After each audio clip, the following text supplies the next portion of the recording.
Hey you guys, it's Britt. Tonight I'm here to react to your unpopular opinions. I put this up on my community tab and there are a bunch of really good unpopular but kind of popular opinions. So we're going to go over them right now. If you're interested, please keep watching. All right, you guys, so I just have these sorted by top comments first. So that's the order that I'm going to go in. And some of these, I have to say, I have read some of them. If I feel like I'm unqualified to discuss the topic, then I will just give kind of my overall opinion and move on to the next one, because I never want to come on here and discuss like mental health diagnosis or anything like that. So the first one, and I'm not going to be showing anyone's name, I'm just going to read the comment and give my thoughts. So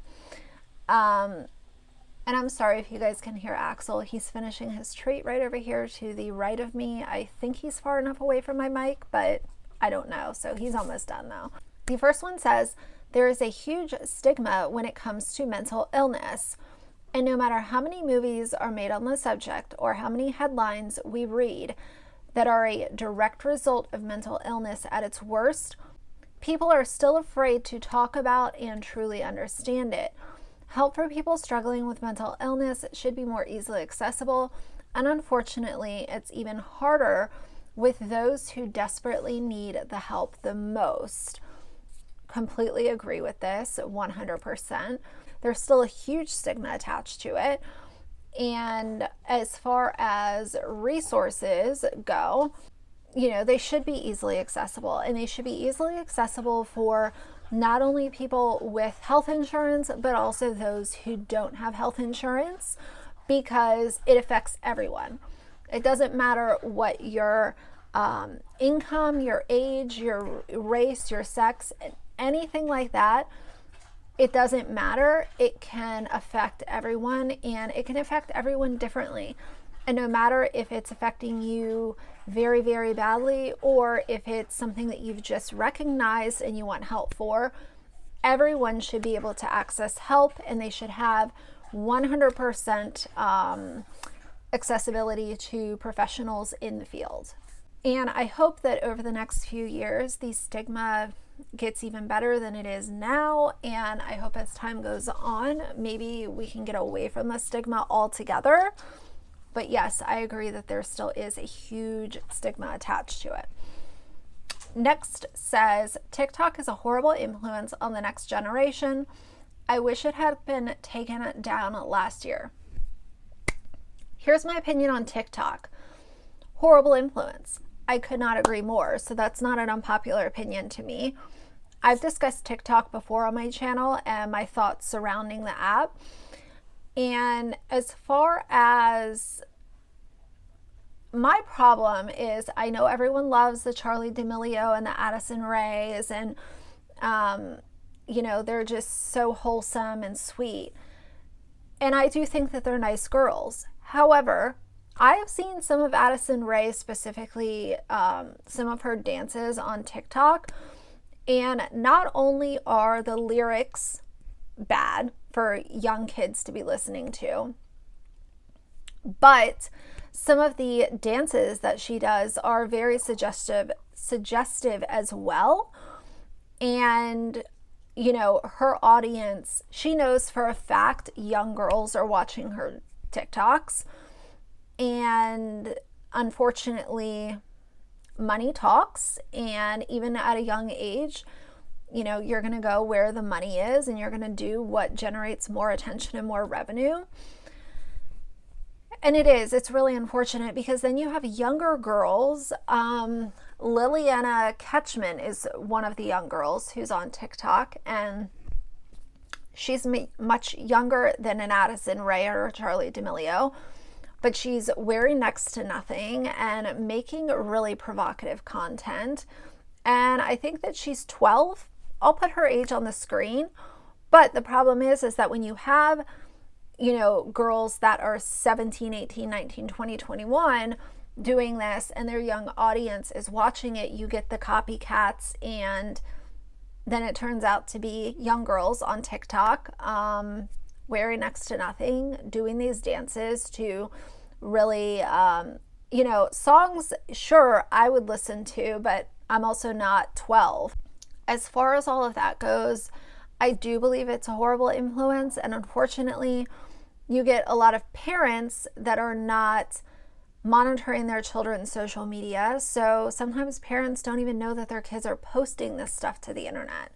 It's really sad, and it all ties into influencer culture and the way that a lot of young kids now want to be YouTubers and influencers instead of, doctors or teachers. It's really scary and it's really sad. Next, if you can't afford food for your children, you can't afford to have your hair and nails done professionally either. And she said, I work at a food bank of sorts and see lots of this. Wow. Could not agree more. You guys, these are popular opinions, at least for me so far. If I saw that, I would feel the exact same way. Why are you at a food bank and why do you have your nails and hair done? I think that's absolutely ridiculous. And unfortunately, I think that a lot of people also take advantage of systems and services that are available for people with low income. And they will go to places like that so that they have money to get their hair and nails done. And I'm not saying everyone does that, but I know that some do. And it's really unfortunate because then you're taking away from, families that really do need it, and they're not trying to rip off the system so that they have nail money. They actually need these resources. It's really, really skewed. No one ever brings this one up. At the end of the day, I've learned that no one truly cares when you've tried to reach out to the world, friends, family, doctor, therapists, and tell them that you're going to take your LIFE. I truly believe that 99% of people do not care, and those feelings come from the actions of others, or I guess I should say inaction. And I'm sorry if it's a shocking or embarrassing thing to admit, but I'm not even embarrassed to talk about it anymore because nobody even notices it. I could be talking about, hey, look at the new lipstick I bought today, and get the same amount of feedback and or reaction. I have begged for care due to certain medication I'm on. The only way I could go for inpatient TX is not to be on that medication, which would cause me to feel extremely bad and sick, like extremely sick, to stop the medicine. And how in the world would I ever be able to concentrate on getting better mentally if I'm so sick physically? And believe me, I know this because I tried it once before. I was so desperate that I committed myself and said, fine, if that's what you have to do, then let's try it. And 2 days later, I had to walk because, like I said before, I couldn't concentrate on anything else besides how awful I felt, and I had to leave the treatment. Makes zero sense. That's been almost 20 years ago, and I recently tried to inquire treatment, and nothing has changed. So basically, I am being discriminated against. So yeah, I guess my unpopular opinion is that no one really cares, especially when they reach out and they say, hey, this is where I'm at, I need help. My heart breaks for this person and people in this situation because I do feel like the mental health system in our country, and I don't know if it's like this around the world, but I'm only speaking to the United States because that's where I live. There is a vast, there's like a huge black hole in the middle of our mental health systems in the United States. And it desperately needs to get better. And I don't even know, because I'm not a professional, I don't even know how to make it get better. I don't know how to help to get rid of the stigma attached to mental health. I don't know any of that. But what I do hope is that people that are trained and qualified to make the changes and discuss new ways to implement, new laws, new rules.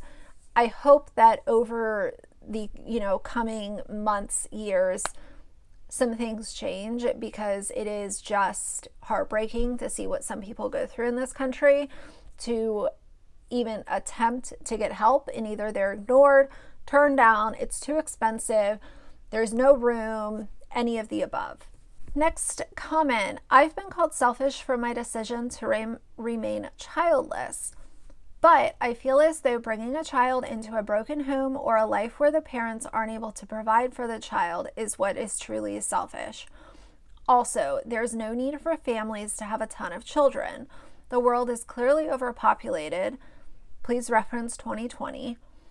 Why are people having babies like it's a hobby? I understand surprises happen and families have a lot of children because of their religion, because their religion encourages them to have as many as they can, and I respect that. But does the average family need 4+ kids? No.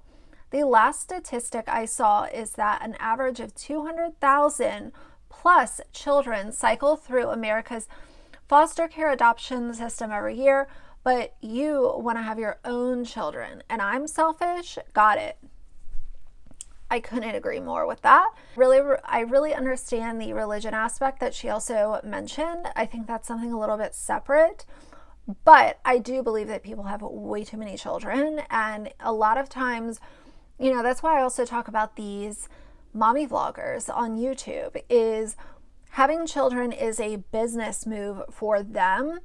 And while I think that some of them want to have kids, it's also a way to monetize the content and get new people that are going to follow your Instagram or your YouTube or your TikTok or whatever.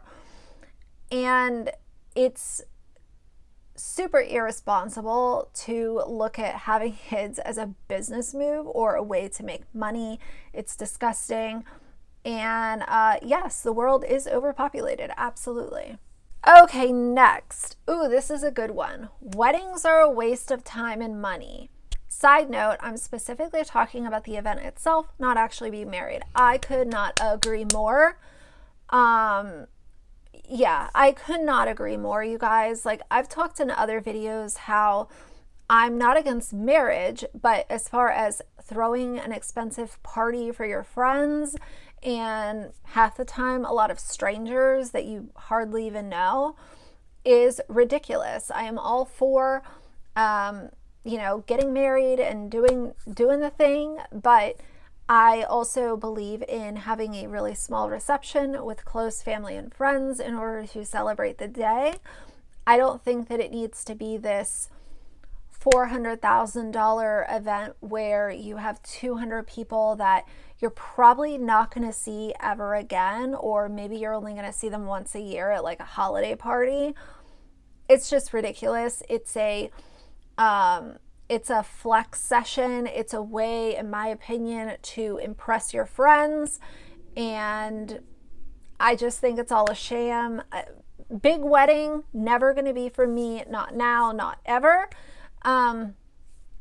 But yeah, I agree. As far as actually being married, I think that that's great. If you are in a position where that's the point of your relationship that you're at, you think that getting married would signify something for you and your household, go for it. But I would rather take $400,000 and buy a house before I would, use it to throw a party and buy an expensive dress.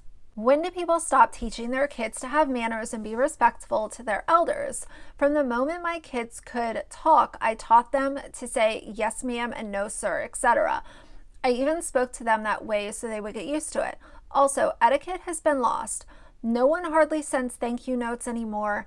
A brief thanks to you over text or Facebook doesn't cut it. If someone takes the time and money to give you a gift or mail you a present money, you take the time to write them a thank you card. I agree with this, but I will be completely transparent. I haven't mailed thank you cards to anyone because I have received, the few gifts that I've gotten have been from like my dad or, my boyfriend, and that's in person. So I haven't had like a birthday party or a wedding or, a baby shower. If I had, then I would have mailed thank you cards to everybody, but I just haven't had that. So I haven't needed to, I guess. As far as the etiquette goes, I just think that we're in a completely different generation right now, and some of it is good in a way and some of it is bad. I think that as far as manners in general, it's definitely dwindling, and I don't know if it's because the standards of parenting are changing, if it's just the generation as a whole. I don't know. I don't have kids, so I can't say, well, this is what I do.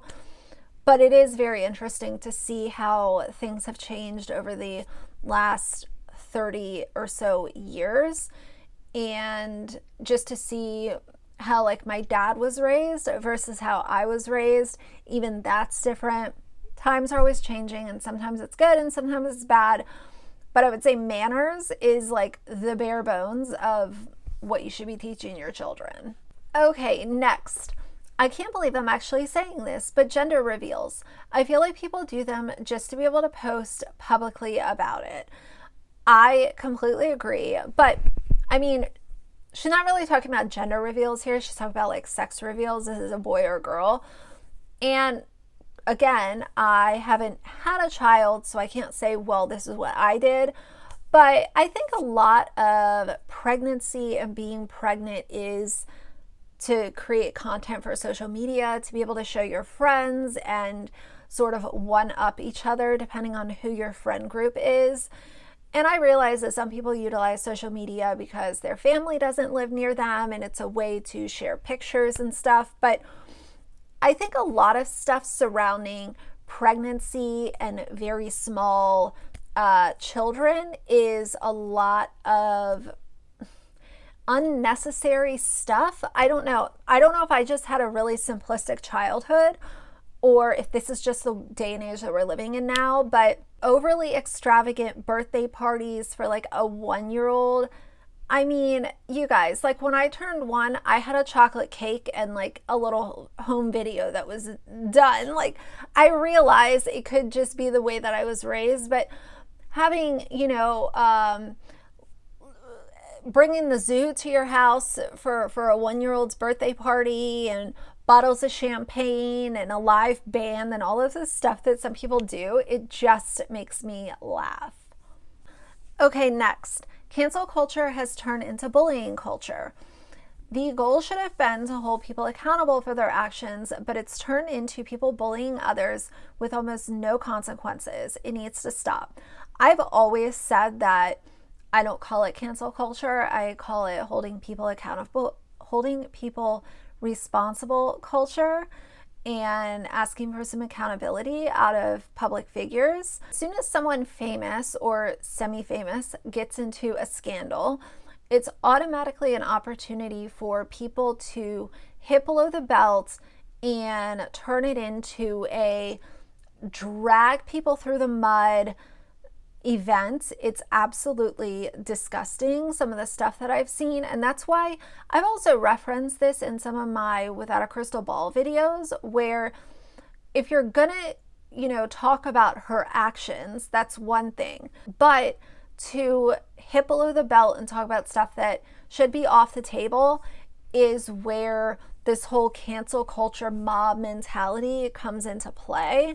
Because you're not just critiquing her behavior or her actions. Now you're talking about, her physical appearance and calling her an asshole. Like that kind of stuff is what has sort of given it this mob mentality. And it's really unfortunate because I do think that you can hold people accountable in a tasteful way. But unfortunately, it's the internet and there are a lot of keyboard warriors out here, and it's just the times that we're living in, unfortunately. Okay, next. I'm not the biggest fan of ice cream or yogurt, mainly because of the texture, but ice cream also because I think it's melting in my hands and I hate having sticky hands. Syrup for that reason too. I love ice cream. I will say I never get ice cream in a cone. I'll usually get it in a cup because I don't want it melting on my hands either. But I am a sucker for really good ice cream. Especially, I like really simple ice cream. So the Haagen-Dazs coffee ice cream is my hands down favorite. a good vanilla ice cream with like rainbow sprinkles. I am telling you guys, I have the palate of a 12-year-old. I'm not much into like the Ben & Jerry's ice creams that have like pretzels and chocolate and fudge. I'm not into that. I like really simple stuff. So yeah, but I always get it in a cup to avoid the mess. Someone said pineapple on pizza. I think pineapple on pizza is disgusting. It's absolutely should be against the law, and I find it repulsive. Okay, next, body positivity started out as a great movement, but it has deteriorated into body policing, spreading misinformation, encouraging unhealthy behavior, and tons of toxicity. When activists attack Adele, Rebel Wilson, and Lizzo for losing weight or claim that weight has zero impact on health. I am all for body love, but if you love your body, you should be taking the best care of it that you can.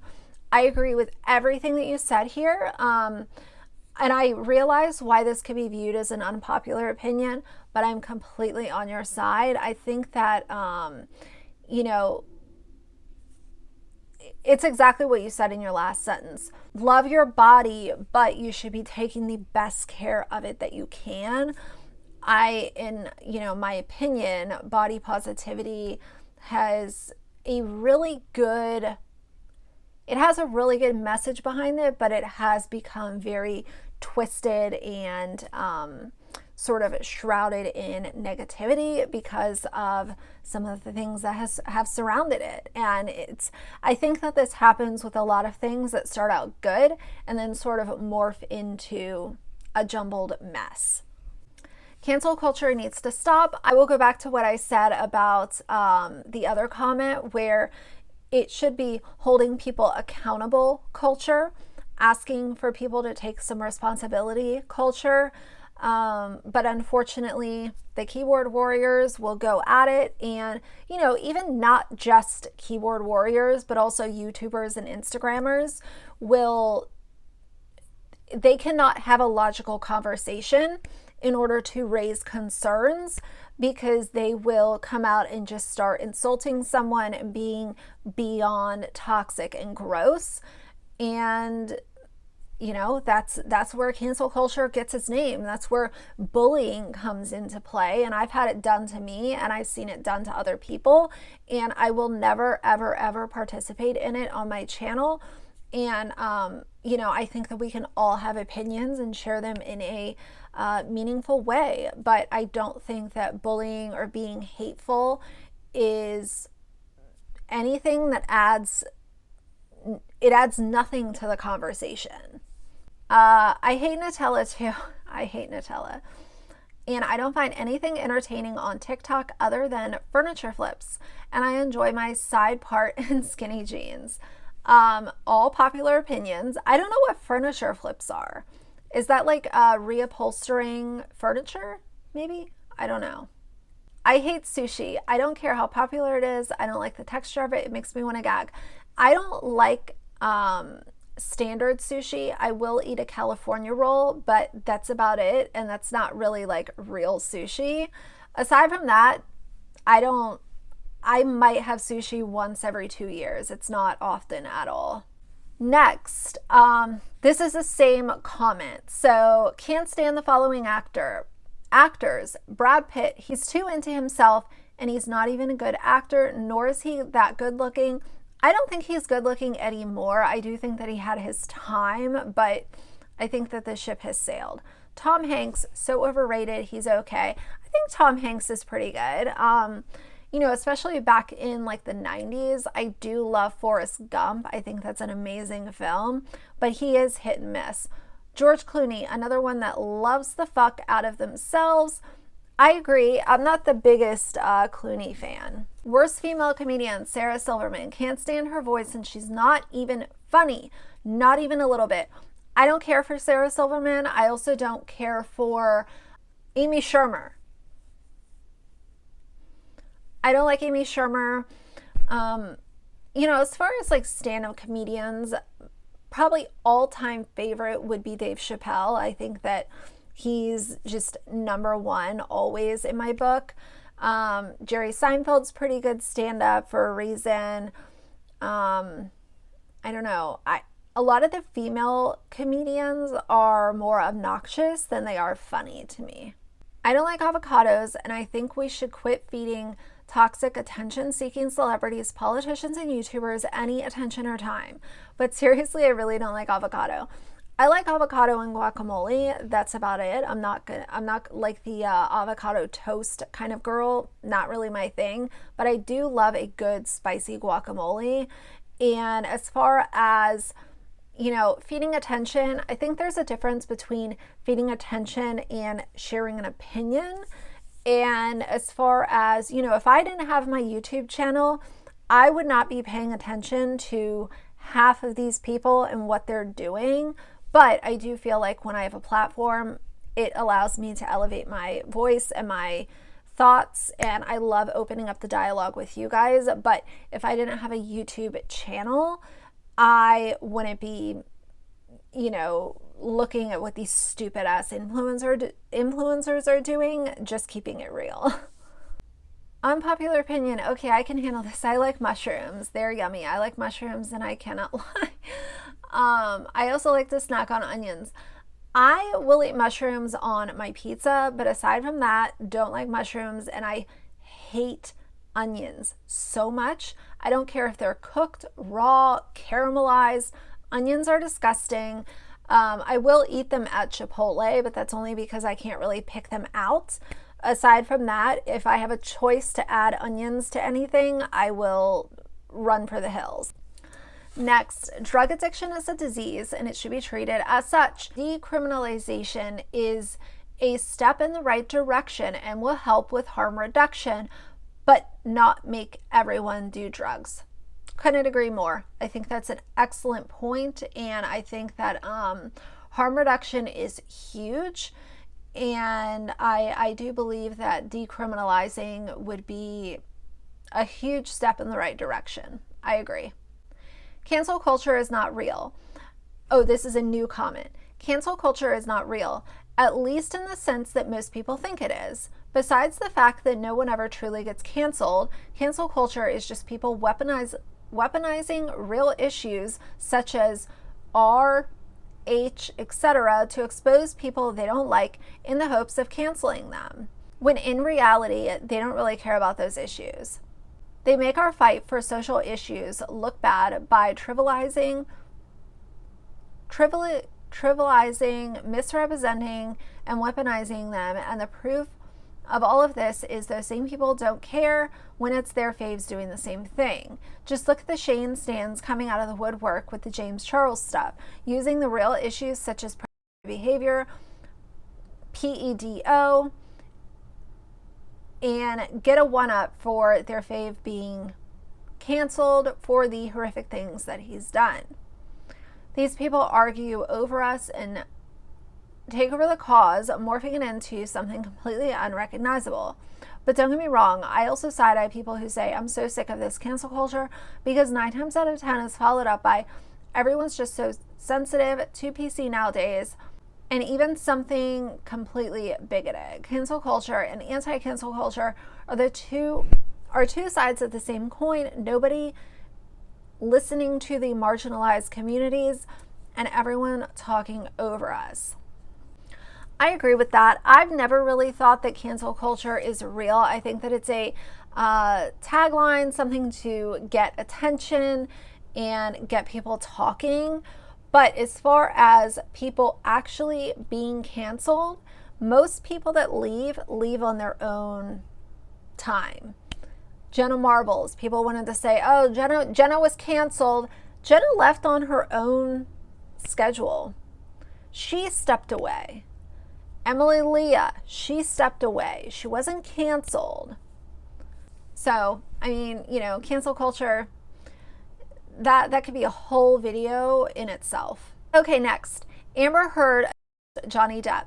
I agree 100%. People in the comment replies agree as well. Amber Heard, man, there was a lot to unpack with that one, and I agree that she did, for sure. Unpopular opinion. 99% of the comments are popular opinions. I agree. Next, Christians can create a lot of atheists. I don't know if I would say a lot, but I agree that it can create atheists for sure. Next, I don't get why people like alcohol. It tastes like a combination of fire, the liquid medicine you hated as a kid, and poison. Yeah, I'll be honest, I have really taken a big step away from alcohol over the last couple of years. I just got to the point where when I would drink, I wouldn't feel good within a couple of hours. I would sleep, I would sleep the next day. I wouldn't get anything done. And I just got to the point where I wasn't really enjoying myself when I was out and under the influence of alcohol. So I am not drinking 100%, but the last time I had a drink was probably 6 months ago. So it's not nearly like a every weekend thing or anything like that.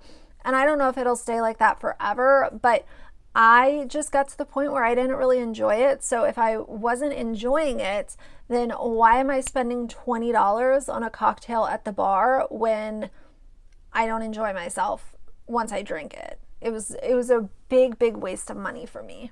Next says, posting risque content online doesn't make you a bad mom.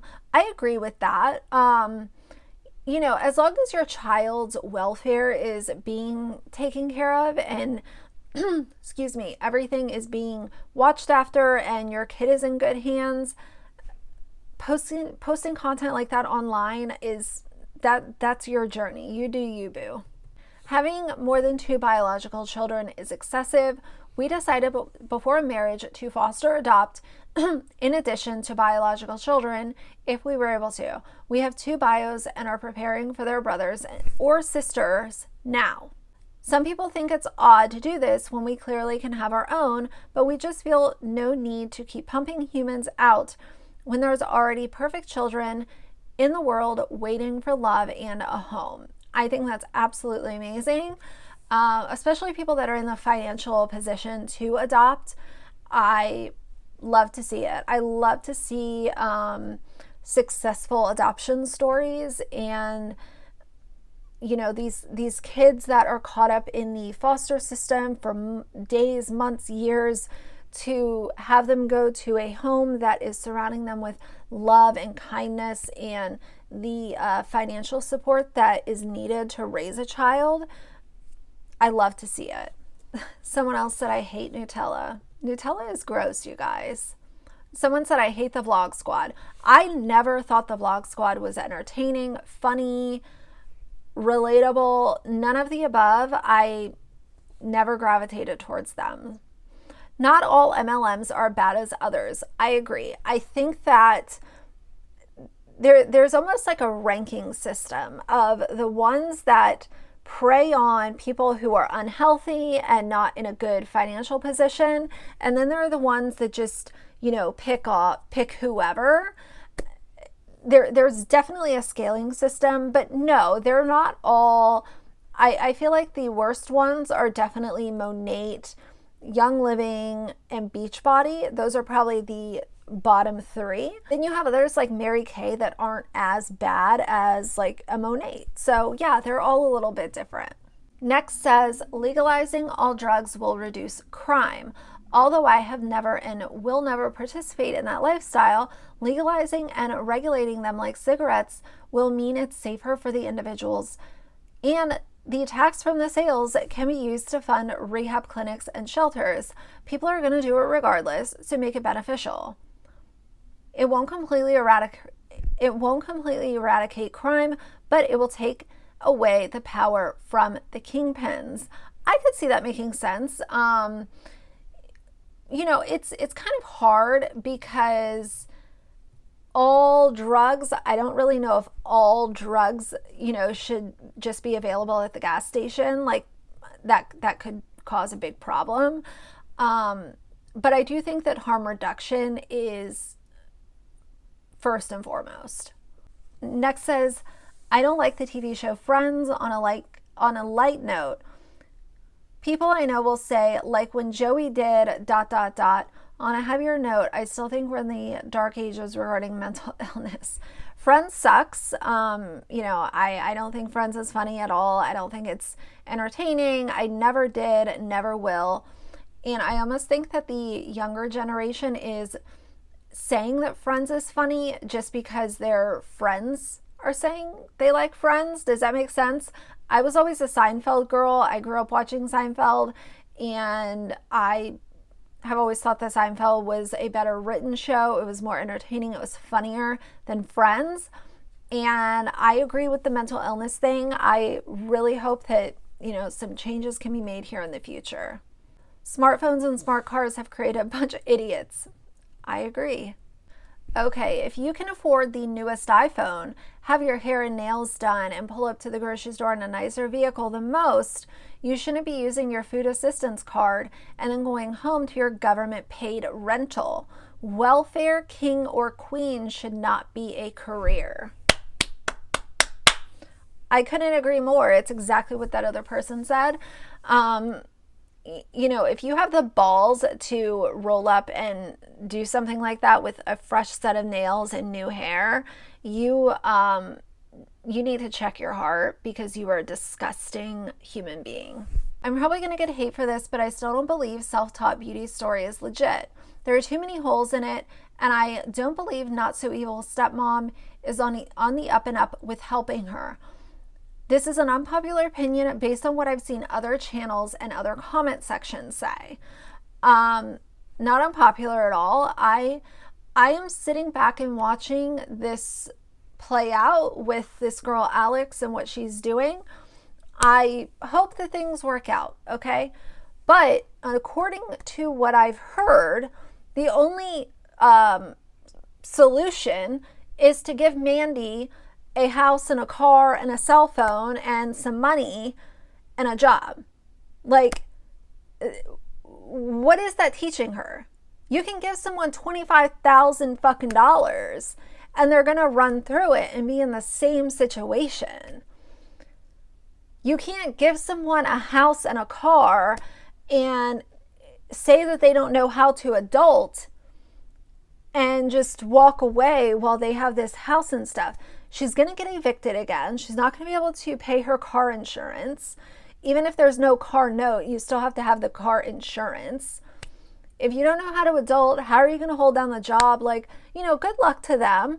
But I did a video yesterday. First and foremost, I'm worried about those animals, because guess what? Those are 3 adults living in that shed. Those animals do not have a say-so in what kind of situation they're living in. So that's what I'm worried about. Everything else, good luck to all of them. If I have an opinion, I'm still going to chime in because I'm allowed to. But the animals did not choose to be there. She brought that dog into that shed 2 months after she was living in the shed, which is greedy, selfish, gross, and irresponsible. Reading self-help books is not really reading. Maybe 1 or 2 are good, but just to consume books of that is a waste of time and money. I guess it depends on what kind of self-help books they are. I'd be more apt to listen to something than to actually sit down and read it. So this person is saying that Jasmine Chiswell, you guys know the Marilyn Monroe, doppelganger, she wants to be Marilyn Monroe. She lives in Marilyn's house out in LA. She's basically saying that Jasmine is responsible for a lot of the toxicity within the vintage community on TikTok. I know nothing about that, but that's pretty interesting. She said that Jasmine filed false copyright claims. She thinks everyone thinks she's unproblematic. The fake smiles, fake giggles, and facades. She's responsible for so much negativity and bullying going on TikTok in the vintage community. Wow. Someone said eggs are absolutely horrid. I actually really like eggs. I like hard-boiled eggs. I like scrambled eggs. That's one that I will actually disagree with. Some people are downright evil. The people saying they have good and bad in them is bullcrap to me. Some people only have bad. I would agree with that. I think Meghan Markle was honest about her treatment by the royal family. I'm not saying she's a saint, but I don't think she deserves what she gets now. I don't think that Meghan was treated fairly at all. I would completely agree with that. I also am in the boat with you. I don't think that she is, you know, an absolute angel. But at the same time, none of us have resided with her. I don't know. All that we know is what's been made public, but I do think that the tabloids played a great role in, you know, demonizing her and making her out to be something that she's not. I hate pineapple on pizza. I am with you. Jenna Marbles was never funny, and her apology was ridiculous. I never found her funny either. I actually would watch some of her videos. I didn't subscribe to her, but once in a while I would watch her videos about her dogs. Most YouTubers that were popular, I didn't think they were funny. The only YouTuber I can think of right now that has a big following that I think is actually funny is Cody Ko. But aside from that, all of these OG YouTubers, I don't think any of them were funny. Never. Not once. And the last comment is that the MLM movement is good, but do these content makers really want MLMs to be a thing of the past? What happens to their views and their channels? Some do this full time. What will they do when the movement is over? I don't think the vast majority really want MLMs gone for good.